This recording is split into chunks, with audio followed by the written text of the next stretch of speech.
Kilo de Ciencia. Un podcast de cienciaes.com. Con Jorge Laborda Fernández. Hoy os invitamos a escuchar el futuro de la alimentación humana.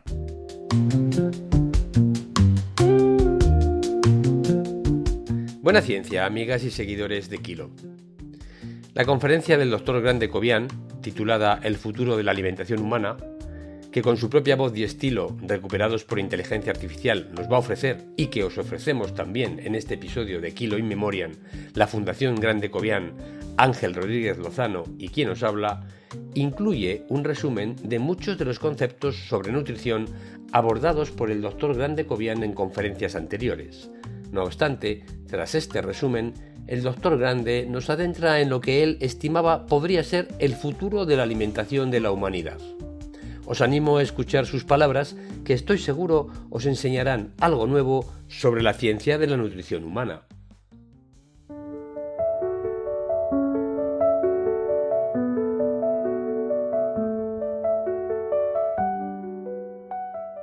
Dada la abundancia y variedad de géneros alimenticios, no es difícil preparar una dieta adecuada para satisfacer las necesidades nutritivas del hombre.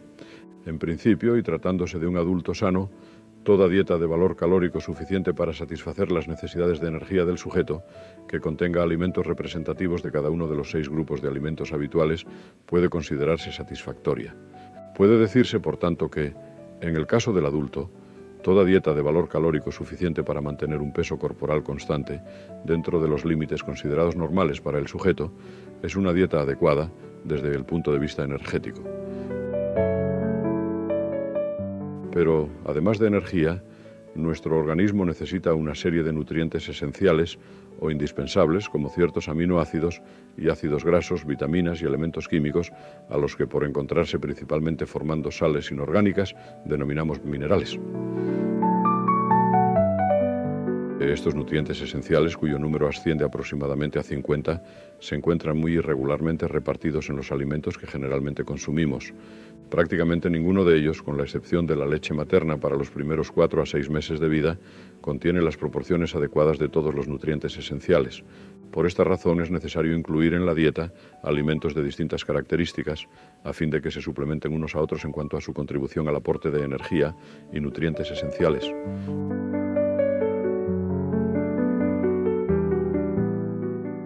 Una dieta capaz de satisfacer las necesidades de energía de un sujeto de actividad física moderada suele satisfacer también las necesidades de nutrientes esenciales si su composición incluye alimentos de distintas características, como hemos dicho. Pero si se trata de una dieta de bajo valor calórico, como las empleadas en el tratamiento de la obesidad, la elección de los alimentos incluidos en ella es de importancia decisiva. Los cálculos de los profesores Varela y Moreiras, utilizando los datos de las dietas habituales en nuestro país, lo muestran con toda claridad. Voy a abordar ahora un apartado referido a la evolución de los hábitos alimenticios. La abundancia y variedad de alimentos de que en la actualidad disfrutan las poblaciones de los países desarrollados es un fenómeno nuevo en la historia de nuestra especie. Durante casi 2 millones de años, la búsqueda de alimentos fue la actividad principal de nuestros antepasados. Sus hábitos alimenticios estuvieron determinados por la disponibilidad de alimentos en cada momento. El hombre primitivo, según la conocida frase de Darwin, se vio obligado a alimentarse con todo aquello que era capaz de masticar y tragar. Se ha dicho también que la historia de nuestra especie es la historia de la lucha contra el hambre. Quedan aún en el mundo algunas tribus que viven de la caza y la recolección de productos vegetales que crecen espontáneamente. Son los representantes actuales de los que llamamos cazadores-recolectores. Las pinturas que han dejado en las cuevas del sur de África nos muestran a los hombres dedicados a la caza, mientras las mujeres, reconocibles por sus exagerados caracteres sexuales secundarios, aparecen dedicadas a escarbar el suelo con instrumentos primitivos destinados, al parecer, a extraer del mismo tubérculos y raíces. Hace cosa de 500.000 de años, nuestros antepasados aprendieron a utilizar el fuego y, tras lo que parece haber sido un largo proceso de aprendizaje, aprendieron a cocer los alimentos. La cocción de los alimentos hizo posible la utilización para la alimentación humana de productos que de otra manera no podían ser utilizados. El antropólogo estadounidense Carlton S. Kuhn señaló en 1954 que la cocción de los alimentos pudo haber contribuido de manera decisiva al tránsito de una vida primariamente animal a una vida más propiamente humana. A lo largo de la historia de nuestra especie, el hombre ha tenido que modificar su forma de alimentarse al tiempo que ha desarrollado su capacidad para procurarse géneros alimenticios. El historiador británico Toynbee ha descrito con singular lucidez este fenómeno. He aquí lo que al respecto escribe en 1976. Durante el curso de la historia humana, el hombre ha adoptado una conducta cada vez más activa y positiva en la lucha por su alimentación. Ha pasado de la actitud pasiva de recoger los alimentos a las más activas de cazar y pescar, y en una etapa posterior pasó de alimentarse con plantas y animales en su estado natural a la domesticación y cría planeada de estos para satisfacer sus necesidades. Cada una de estas revoluciones ha traído como recompensa un enorme y súbito aumento de los abastecimientos. El gran aumento actual, debido a la aplicación de la ciencia moderna, es solo un término de esta larga serie.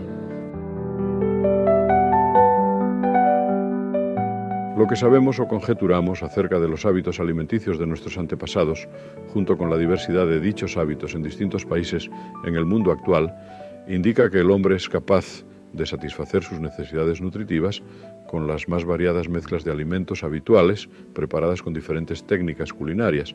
Insisto en esto porque creo que es erróneo pensar en una dieta ideal, única para el hombre. Son muchas las dietas capaces de satisfacer las necesidades nutritivas del organismo humano que podemos preparar con la multitud de géneros alimenticios a nuestra disposición. Hace unos 10.000 años, el hombre, o más probablemente la mujer, aprendió a cultivar ciertas especies vegetales y a domesticar algunas especies animales. Pudo así disfrutar de un suministro relativamente regular de géneros alimenticios, lo que a su vez le permitió abandonar la vida nómada y crear asentamientos estables de población. Así comienza lo que llamamos civilización. Y es importante señalar que los géneros alimenticios cultivados por los agricultores primitivos continúan siendo en la actualidad la base fundamental de la alimentación humana, como luego veremos. Hablemos ahora de la situación alimenticia de la humanidad y sus perspectivas. El aumento de la población mundial durante los últimos decenios, debido en buena medida al progreso de la medicina, ha venido a dar actualidad al problema planteado por Malthus a finales del siglo XVIII. No es del caso examinar ahora las razones que movieron a Malthus a preocuparse por este problema, aunque constituyen un importante capítulo en la historia de las ideas. Permítaseme que me limite a señalar cuán sorprendente es que la preocupación por las relaciones entre el crecimiento de la población y la producción de alimentos no se haya manifestado antes, porque Malthus parece haber sido el primero en ocuparse de la cuestión. Como es bien sabido, Malthus concluyó que mientras la población humana crece en proporción geométrica, la producción de alimentos solo lo hace en proporción aritmética. Esta conclusión de Malthus es interpretada erróneamente como la advertencia de un peligro futuro. Pero Malthus advirtió claramente: esta causa permanente de miseria periódica ha existido desde el comienzo de la historia conocida. Existe en la actualidad y continuará existiendo eternamente, a menos que se produzca un cambio decisivo en la constitución física de nuestra naturaleza. Es de interés recordar la violenta reacción de Marx y de Engels frente a las ideas de Malthus. Evidentemente, Malthus no estaba en condiciones de predecir el enorme aumento en la producción de géneros alimenticios, causado por la aplicación de los conocimientos científicos a la producción agrícola y ganadera. La situación actual de esta trascendental cuestión es expresada muy tajantemente por Toynbee en las líneas que reproduzco a continuación. Nos hemos comportado como dioses, sometiendo a plan el cultivo de nuestras plantas y la crianza de los animales domésticos, pero nos hemos comportado como conejos en lo que se refiere a la reproducción desordenada de nuestra propia especie. Los datos acerca de la producción mundial de alimentos indican que, equitativamente distribuida, sería sin duda suficiente para proporcionar una dieta aceptable a cada una de las personas que actualmente viven en el mundo. No creo necesario insistir en esta cuestión. Cualquiera que disponga de los datos de población y producción de alimentos puede convencerse de ello por su cuenta. Pero es bien sabido que buena parte de la población mundial no dispone de alimentos suficientes para satisfacer sus necesidades nutritivas y los medios de comunicación se encargan de recordarnos la existencia de sectores de población que padecen hambre. Es pues importante reconocer que el problema de la alimentación es un problema de distribución y no solo un problema de producción de géneros alimenticios. Los habitantes de los países menos desarrollados, que constituyen unas 3/4 partes de la población mundial, consumen por término medio, por cabeza de población y por día, dietas cuyo valor calórico no excede de 2.150 kilocalorías, con unos 35 a 60 gramos de proteínas totales y solo 5 a 10 gramos de proteínas de origen animal. Contrapuestamente, los habitantes de los países más desarrollados disponen de unas 3.100 kilocalorías, 90 a 110 gramos de proteínas totales y 30 a 70 gramos de proteínas de origen animal. Creo que estas cifras bastan para dar una idea de la diferencia que existe entre ambos grupos de población. Una de las diferencias más notables entre las dietas consumidas por las poblaciones de los países más desarrollados y las de las poblaciones de los que llamamos países en vías de desarrollo consiste en el elevado contenido de proteínas de origen animal de las dietas consumidas en los países más desarrollados. El consumo de carne y de productos animales en general se ha elevado significativamente en todos los países avanzados.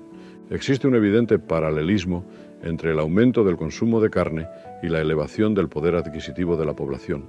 Pero la producción de carne y de alimentos de origen animal en general es un proceso costoso en términos de energía alimenticia. Se necesitan unas 6.000 a 7.000 kilocalorías de pienso para producir 1.000 kilocalorías de carne. Y no será necesario recordar que algunos de los alimentos empleados para la alimentación animal pueden servir también para la alimentación del hombre. La comparación de China con Estados Unidos es muy aleccionadora a este respecto. Datos de hace ya algunos años indican que el consumo de arroz en China asciende a unos 200 kilos por cabeza de población por año. De estos, unos 145 a 150 kilos son destinados a la alimentación humana y el resto a la alimentación animal. En Estados Unidos, el consumo de cereales por cabeza de población es del orden de 1 tonelada métrica por año. De esta cantidad, el consumo directo por parte del hombre asciende a unos 70 kilos. Otros 20 kilos se emplean en la producción de bebidas fermentadas y los 900 kilos restantes se emplean en la alimentación animal. Esto quiere decir que los habitantes de Estados Unidos, y lo mismo ocurre en otros países desarrollados, consumen indirectamente, a través de alimentos de origen animal, una cantidad de alimentos de origen vegetal mucho mayor que la que puede deducirse del cálculo de las dietas realmente consumidas. Si en vez de limitarnos a calcular las dietas directamente consumidas por el hombre, añadimos a los productos vegetales directamente consumidos los empleados en la alimentación del ganado y los destinados a la siembra, tenemos una suma que denominamos energía vegetal. Los habitantes del sur de Asia, según datos de hace pocos años, tienen un consumo medio de energía vegetal del orden de 3.000 kilocalorías por cabeza de población por día. Los habitantes de países desarrollados como Estados Unidos, Canadá, Australia, Nueva Zelanda, Francia, etc., tienen un consumo medio de energía vegetal del orden de 15.000 kilocalorías diarias por cabeza de población. Nótese que este cálculo indica un consumo de energía vegetal 5 veces mayor en los países desarrollados que en los países en vías de desarrollo y coincide con los datos que acabo de exponer al comparar el consumo de cereales en China y en Estados Unidos. Si aceptamos que la población de los países menos desarrollados corresponde a unas 3/4 partes de la población mundial, no es difícil calcular que el consumo medio mundial de energía vegetal, suponiendo la distribución uniforme de la misma, es del orden de 6.000 kilocalorías por cabeza de población por día. Los cálculos realizados por Gilland, publicados en 1983, teniendo en cuenta las tendencias actuales en la producción de alimentos y el aumento de la población, indican que la producción mundial podría suministrar unas 9.000 kilocalorías diarias de energía vegetal por cabeza de población a 7.000 millones de personas. Esta es la cifra de población mundial que se espera para comienzos de la segunda década del siglo XXI. Según estos cálculos, y de no ocurrir cambios imprevistos en la producción de alimentos y en el crecimiento de la población, sería posible suministrar una cantidad de energía vegetal superior a la media actualmente calculada hasta por unos 20 años. Con un consumo medio de 6.000 kilocalorías por cabeza de población, que corresponde, como hemos visto, a la media anual en estos últimos años, sería posible alimentar a unos 11.000 millones de personas. Esta es la cifra de población mundial estacionaria, que se supone será alcanzada al comienzo de la segunda mitad del siglo XXI. Huelga decir que estos cálculos alentadores presuponen el reparto equitativo de alimentos a toda la población mundial y que, desgraciadamente, nuestra capacidad para producir alimentos parece ser mayor que nuestra capacidad para repartirlos equitativamente entre nuestros semejantes. Daré ahora mi opinión sobre algunos cambios posibles en un futuro próximo. No es imposible que la mejor utilización de los recursos alimenticios a nivel global imponga en un futuro no muy lejano la necesidad de reducir la producción animal a fin de destinar a la alimentación humana parte de los cereales y leguminosas que actualmente se destinan a dicha producción. La consecuencia de esta medida sería una disminución en el consumo de proteínas de origen animal, por debajo de los niveles actuales en los países más desarrollados. Una solución a este problema podría consistir en un aumento en la producción y consumo de leguminosas. Las proteínas de las leguminosas son de calidad nutritiva inferior a la de las proteínas de origen animal, pero son ricas en lisina, el aminoácido limitante de las proteínas de los cereales. La mezcla de cereales y leguminosas es un ejemplo clásico de suplementación proteica. Una dieta constituida principalmente por cereales y leguminosas puede ser, en principio, una dieta adecuada para satisfacer las necesidades proteicas del adulto. Pero no debe olvidarse que los productos vegetales carecen de vitamina B12 y que el hierro en ellos contenido es de más difícil utilización digestiva que el hierro hemínico presente en la carne, por ejemplo.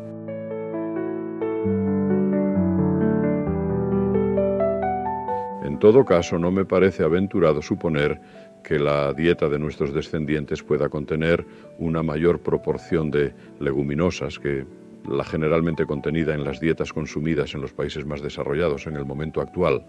En el caso de España, es evidente que el consumo de leguminosas ha experimentado un notable descenso en los últimos decenios y, según me dicen, buena parte de las que se consumen son de importación. Un aumento de la producción y consumo de leguminosas parece ser, por tanto, un objetivo deseable.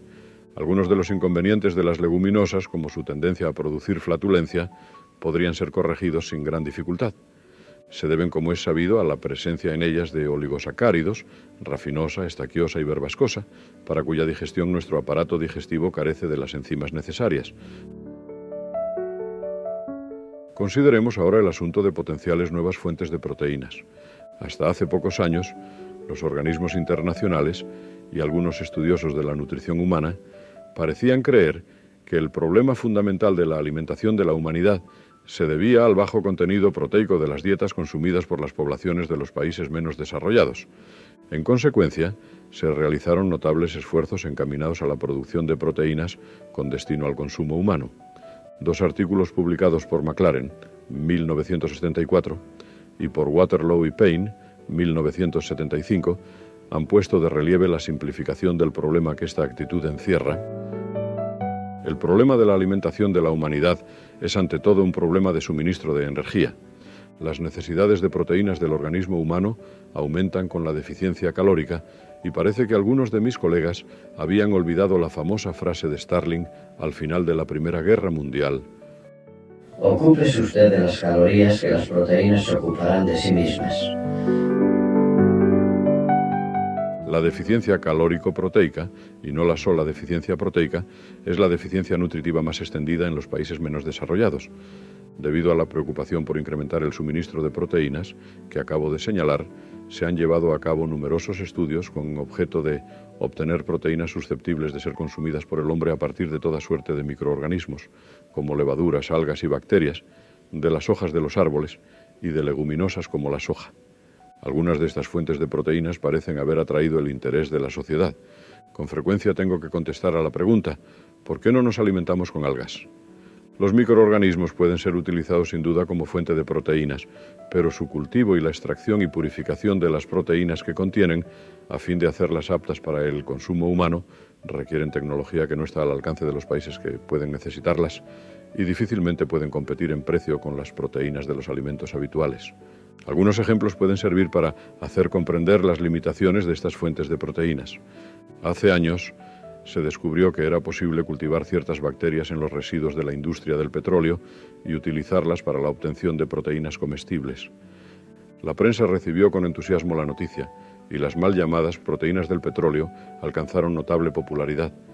La subida de los precios del petróleo obligó a abandonar este intento. Es posible obtener proteínas de buena calidad nutritiva a partir de las hojas de los árboles, habiendo el Dr. Pirier desarrollado la técnica de obtención y purificación de las mismas. Pero los preparados comerciales no están autorizados para el consumo humano en Estados Unidos. Es posible que la utilidad de estas fuentes de proteínas esté en su empleo como alimento para los animales. Las algas, como antes he señalado, han disparado la imaginación de nuestros conciudadanos. Hace años se desató en Estados Unidos una propaganda en favor del consumo del alga espirulina, a la que se atribuían toda suerte de virtudes, entre ellas un elevado contenido de vitamina B12.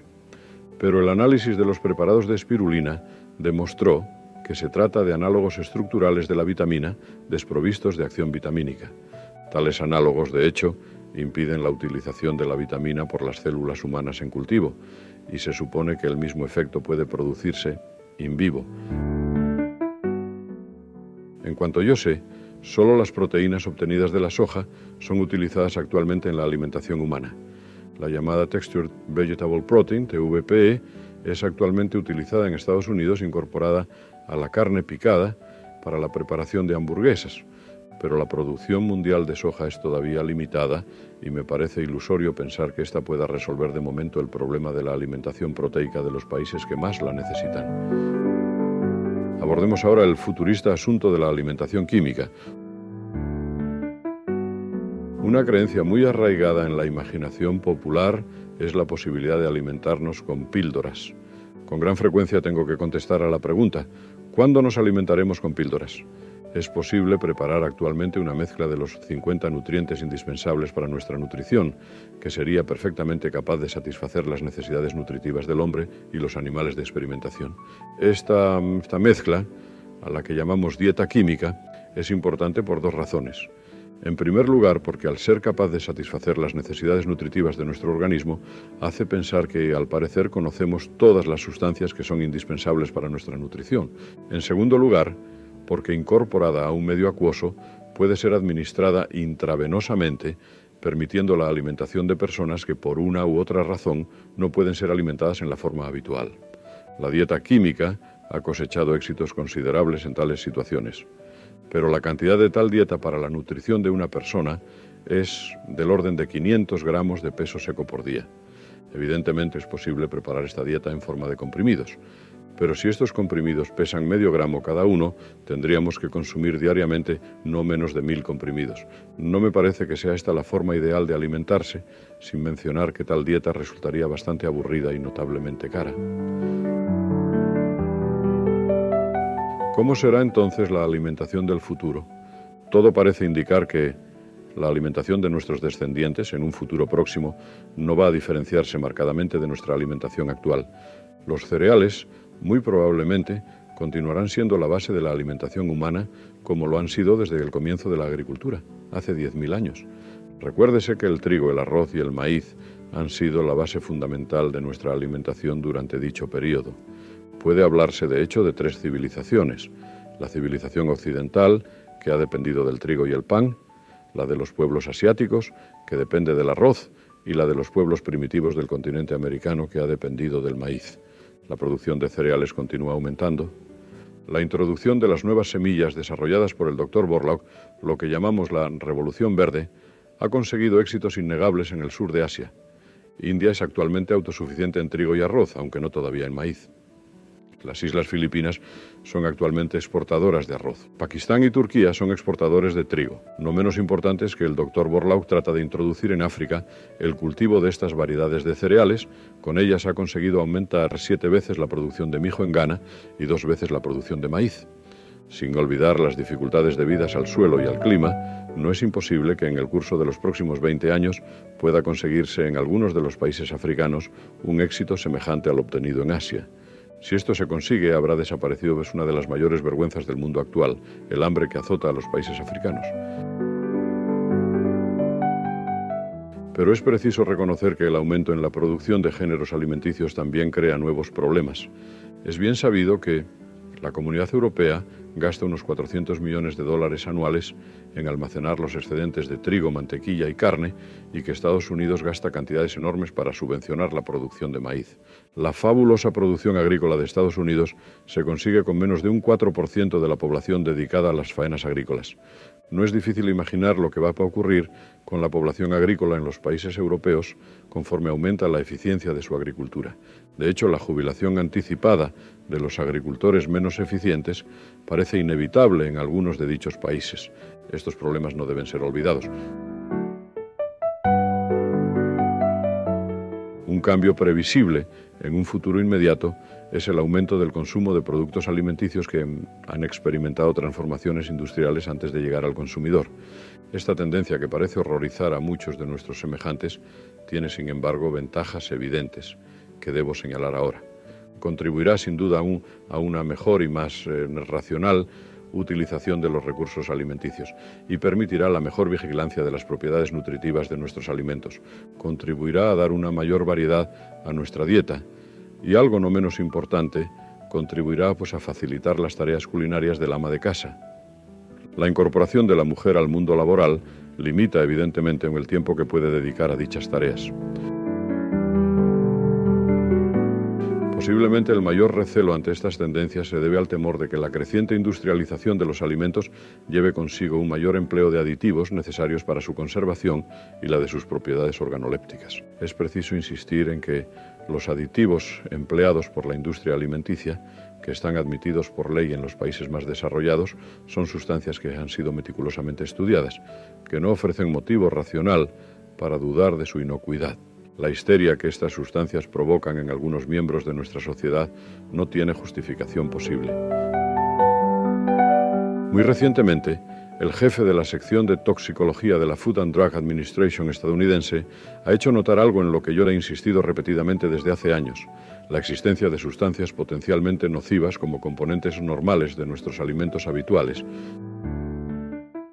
Todos los alimentos contienen sustancias que no son necesarias para nuestra nutrición ni tienen papel conocido en los procesos nutritivos.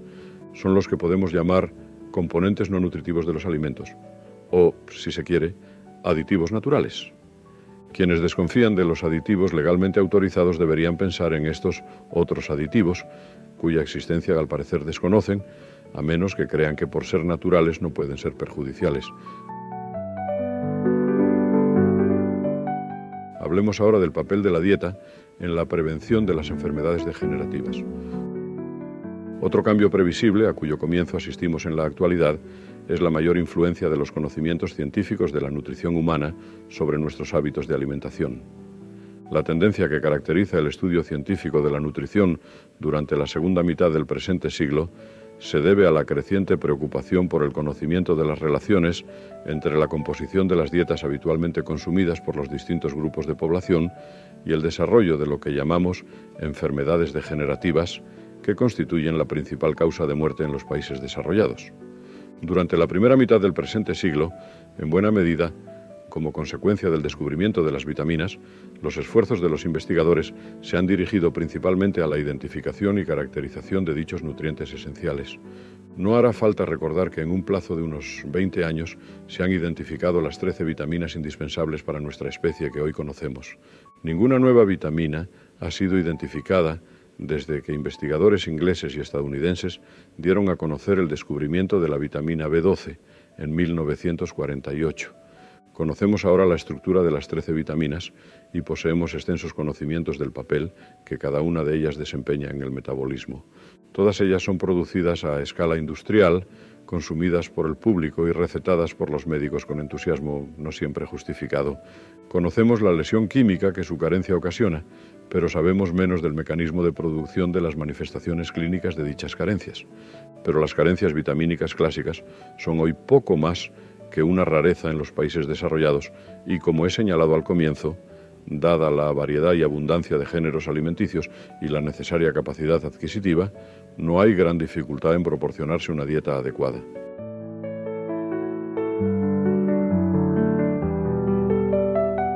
Sabemos ahora que dentro de la multitud de dietas posibles, capaces todas ellas de satisfacer adecuadamente nuestras necesidades de energía y nutrientes esenciales, existen algunas cuyo consumo habitual parece favorecer el desarrollo de las enfermedades degenerativas antes mencionadas. En consecuencia, los esfuerzos de los investigadores se dirigen en la actualidad a la identificación de las características de la dieta que pueden ser responsables de su capacidad para promover el desarrollo de dichas enfermedades. Es conocido que esta nueva dirección en el estudio de la nutrición humana se inicia en los años 50 en relación con el problema de las enfermedades cardiovasculares asociadas al proceso arteriosclerótico, con los estudios de Case en la Universidad de Minnesota, en los que tuve la fortuna de participar durante 21 años. Estos estudios y la multitud de los que les han sucedido indican que la cantidad y composición de la grasa de la dieta ejerce un efecto sobre los niveles de colesterol del plasma y su distribución entre las dos principales lipoproteínas del mismo, y han dado lugar a la llamada hipótesis lipídica de la arteriosclerosis, de lo que no debo ocuparme aquí. Quiero señalar solamente que estos estudios han tenido como consecuencia el desarrollo de una serie de recomendaciones dietéticas encaminadas a la prevención de las enfermedades cardiovasculares, preconizadas en la actualidad en la mayoría de los países desarrollados. Esta nueva tendencia hace pensar que la dieta de nuestros descendientes estará, muy probablemente, influida cada vez más por el progreso de nuestros conocimientos acerca de las relaciones entre dieta y salud. No debemos olvidar que la aceptación de los cambios propuestos dependerá, por un lado, del éxito de las medidas en cuanto a reducción de la incidencia y mortalidad, y por otro, de la medida en que las modificaciones de la dieta sean compatibles con los hábitos y preferencias alimenticios de la población a la que se destinan.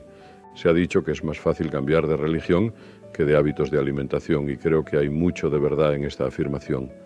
Creo, por tanto, que es inútil proponer cambios extremos a la dieta si estos no son aceptados por la población a la que se destinan. Por otro lado, es evidente que los cambios propuestos deben ser de tal naturaleza que no pongan en peligro la capacidad de la dieta para satisfacer las necesidades de energía y nutrientes esenciales de los individuos y poblaciones a quienes los cambios se proponen.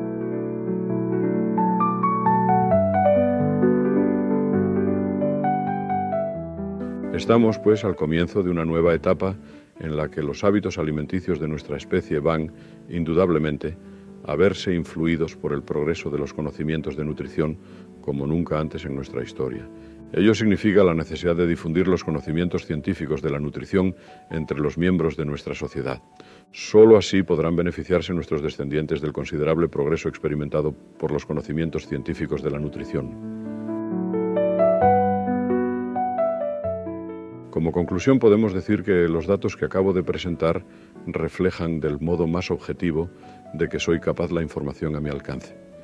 Los pesimistas pensarán que doy una visión demasiado optimista, algunos de ellos, aun admitiendo que nuestros descendientes disfrutarán de una abundancia de alimentos no inferior a la que en la actualidad disfrutamos en los países desarrollados, pensarán con tristeza que sus descendientes no podrán disfrutar de los platos que hoy consideramos la cumbre de la gastronomía. Pero dudo de que nuestros descendientes echen de menos tales platos, por la sencilla razón de que no los habrán conocido nunca. Por otra parte, no hay motivo para dudar de la capacidad de los cocineros para preparar comidas deliciosas, con los géneros alimenticios que seguramente tendrán a su disposición. La dieta de nuestros descendientes estará cada vez más influida en el futuro por consideraciones derivadas del progreso de la investigación médica en el campo de la nutrición, como acabo de señalar. Y esto es todo cuanto quería contarles hoy. Muchas gracias por su atención. Así terminaba el doctor Grandecovian su interesante conferencia. Permitidme que, como en ocasiones anteriores, comente y actualice, si es necesario, algunos de los aspectos tratados en ella. ¿Cuándo empezó a usarse el fuego para el cocinado de los alimentos? Este es todavía un asunto objeto de debate. Grandecovian señala en su conferencia, escrita a finales de los 80, que fue alrededor de hace medio millón de años. Los datos arqueológicos más sólidos disponibles hoy retrasan esa fecha, al menos hasta hace unos 780.000 años. Sin embargo, existe una hipótesis propuesta por el Dr. Richard Wrangham de la Universidad de Harvard que no se basa en hallazgos arqueológicos, sino en datos sobre la evolución de los homínidos y que sitúa el inicio del empleo del fuego en unos 1,8 millones de años, con Homo erectus como la primera especie de homínido que aprendió a utilizarlo para cocinar.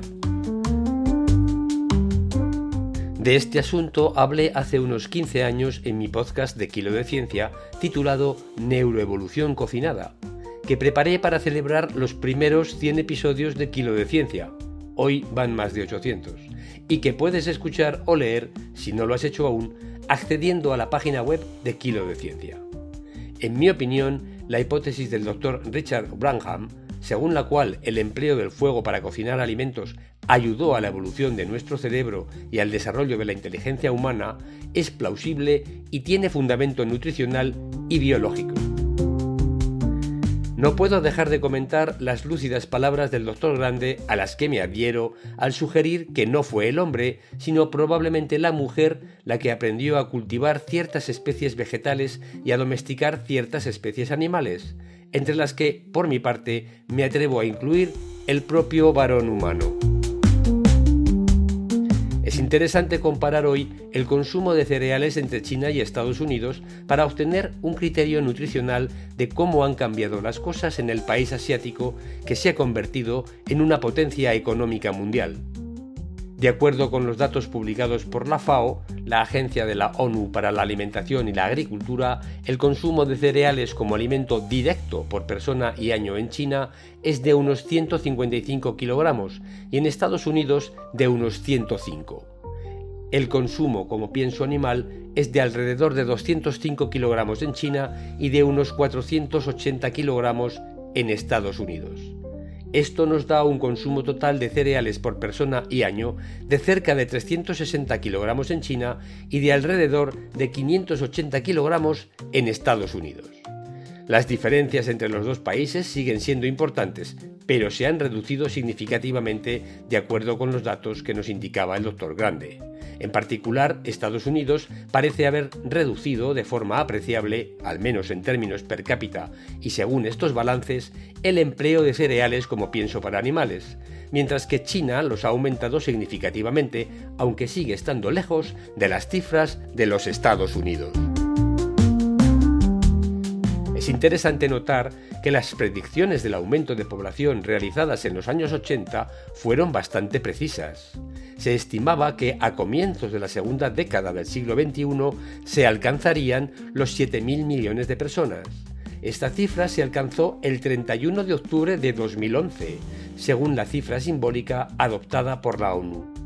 Habrá que esperar para comprobar si en la segunda mitad del siglo XXI se alcanza o no la cifra de 11.000 millones de personas predicha desde el siglo pasado.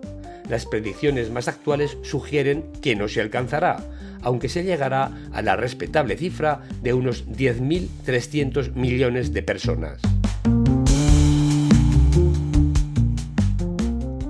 Me ha sorprendido conocer que ya en los años 80 del siglo pasado se utilizaran proteínas vegetales texturizadas para su combinación con carne en la elaboración de hamburguesas. Podría parecer a algunos de una cierta edad que estas modernidades alimenticias son propias de los tiempos que corren debido al desarrollo de la ciencia y la tecnología culinarias. Sin embargo, esto no es cierto y las proteínas vegetales se usan mezcladas con carne desde hace varias décadas. Bien es cierto que su uso está aumentando últimamente en productos que no son vegetarianos, sino híbridos. Por ejemplo, hamburguesas con carne y proteína vegetal, pollo con vegetales, nuggets mixtos, albóndigas con parte vegetal, etc. La motivación actual ya no es solo abaratar los alimentos, lo que era el principal objetivo antes, sino reducir la huella ambiental, la grasa saturada o el contenido de carne sin obligar al consumidor a abandonar por completo el sabor de la carne. Los vegetales más frecuentemente utilizados para texturizar las proteínas son soja, guisante, trigo y haba. Pero, ¿qué es la texturización de las proteínas vegetales? La texturización consiste en convertir proteínas vegetales, normalmente globulares y poco fibrosas, en una red organizada mediante calor, presión, humedad y estiramiento. La técnica principal es la extrusión. Es algo parecido al proceso de hacer pasta o cereales extrusionados, como tallarines o espaguetis, pero con una formulación rica en proteínas.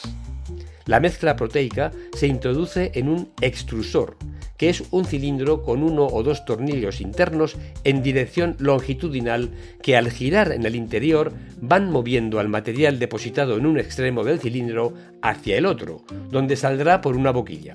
Mientras se encuentra en el cilindro, el material se somete a calor, presión, hidratación controlada, mezclado intenso y cizalla mecánica, gracias al movimiento del tornillo, y finalmente al paso por una boquilla de salida. Durante este proceso, las proteínas se desnaturalizan, es decir, pierden al menos parte de su conformación nativa. Eso permite que interaccionen entre sí de nuevas maneras mediante interacciones hidrofóbicas, puentes de hidrógeno y enlaces disulfuro. El resultado es una matriz proteica vegetal con textura masticable, fibrosa o esponjosa que puede recordar a algunos tipos de carne. Este proceso puede hacerse en distintas condiciones. Con baja humedad se obtienen proteínas texturizadas secas, porosas y rehidratables, parecidas a gránulos secos que luego se rehidratan antes de incorporarse a una receta. Y con alta humedad se obtienen estructuras más fibrosas, húmedas y más parecidas a la carne.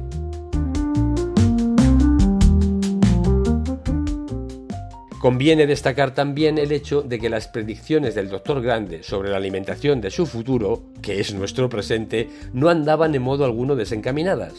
Hablaba en su conferencia del papel de los alimentos procesados, de sus inconvenientes, pero también de sus ventajas, en particular para facilitar las tareas domésticas culinarias, junto con las ventajas del empleo de aditivos seguros para conservar los alimentos. Es innegable que, tras décadas de uso, los aditivos autorizados y evaluados científicamente no parecen haber generado un problema sanitario comparable al que a menudo se les atribuye en la imaginación popular. Otra cuestión distinta y más compleja es el impacto de ciertos patrones de consumo basados en alimentos ultraprocesados, donde el problema no es necesariamente un aditivo concreto, sino el conjunto del producto, su densidad energética, su palatabilidad, su contenido en sal, azúcares o grasas y su efecto sobre el estado nutricional al desplazar a otros alimentos más saludables. Es importante incidir aquí en la idea, tantas veces repetida y tan poco comprendida todavía, de que artificial no es necesariamente pernicioso y natural no es necesariamente beneficioso ni eficaz. Una seta venenosa es natural, pero contiene un aditivo tóxico, y un antibiótico u otro medicamento pueden ser artificiales, pero beneficiosos. Lo importante no es el origen de la sustancia o del aditivo alimenticio, sino su estructura química final y los estudios que certifican su eficacia o su inocuidad. En todo caso, los potenciales problemas generados por los aditivos y el abuso de alimentos ultraprocesados no son en nada comparables a los problemas de salud causados por otros aditivos, entre comillas, a la dieta comúnmente aceptados, a pesar de su clara toxicidad, como el consumo de alcohol o ese cigarrillo tras la comida que sin duda causan más enfermedad cardiovascular y cáncer que los aditivos alimenticios, siempre probados antes de su uso para garantizar su seguridad y legalmente aceptados tras un proceso exhaustivo de evaluación científica. El progreso realizado por la ciencia y la tecnología durante estas últimas 4 décadas ha hecho surgir o ha incrementado nuevos problemas. Uno de ellos es el aumento de la tasa de obesidad en los países desarrollados. Hoy seguimos teniendo hambre y malnutrición en ciertas partes del mundo, pero también tenemos sobrepeso, diabetes de tipo 2, hígado graso metabólico y enfermedades cardiovasculares en otras partes. Es decir, el problema actual ya no es solo falta de alimentos, sino también exceso de calorías baratas de mala calidad. Otro problema que afortunadamente parece que está siendo abordado para mitigarlo es el de la pérdida y desperdicio de los alimentos. La pérdida de alimentos ocurre antes de la venta al consumidor, por ejemplo, durante la cosecha, el transporte, almacenamiento o procesado. La FAO estima que alrededor del 13,2% de los alimentos se pierde entre la cosecha y antes de llegar al comercio minorista. Imagina que pierdes el 13,2% de tu salario al mes antes de llegar a casa. El desperdicio de alimentos, en cambio, ocurre en el comercio minorista, bares, restaurantes, hoteles y hogares. Según el informe de desperdicio alimenticio de la UNEP, del Programa de las Naciones Unidas para el Medio Ambiente, en 2022 se desperdició el 19% de los alimentos disponibles para los consumidores en esos sectores, con un promedio mundial de unos 79 kilogramos por persona y año. Los hogares fueron responsables de la mayor parte de este desperdicio.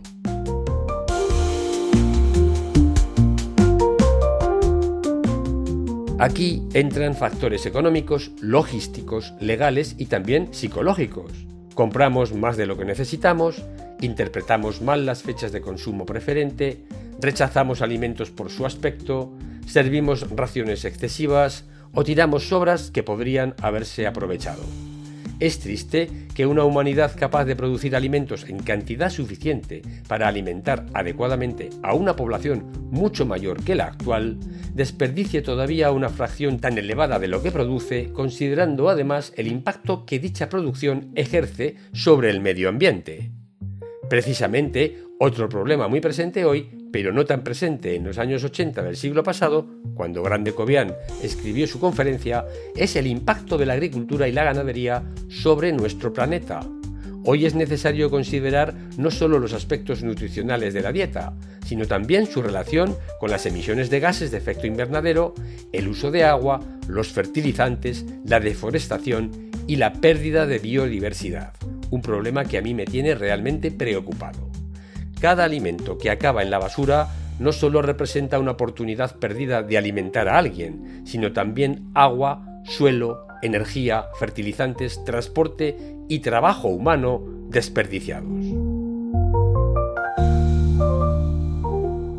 Por último, es muy notable el optimismo mostrado por el Dr. Grande acerca de cómo los conocimientos científicos sobre nutrición afectarán para bien a las dietas futuras, consiguiendo con ello una disminución de las enfermedades degenerativas. Tal vez el éxito conseguido por él y sus colegas con las investigaciones sobre la influencia de la grasa de la dieta sobre los niveles de colesterol y el desarrollo de la arteriosclerosis justifique ese optimismo. Sin embargo, por desgracia, hemos visto también, a lo largo de las últimas 4 décadas, aparecer todo tipo de dietas milagrosas, científicamente infundadas, que prometían cosas insensatas e incluso peligrosas. No hay duda de que el conocimiento científico sobre la nutrición ha aumentado y es beneficioso, pero distribuirlo adecuadamente entre la población es tal vez un problema mayor que el de distribuir los alimentos al que el Dr. Grande se refería. Y hasta aquí el programa de hoy. Como siempre, me despido con los mejores deseos de salud y felicidad. Que los buenos alimentos y anticuerpos te acompañen. Hasta el próximo programa. Buena ciencia. Adiós.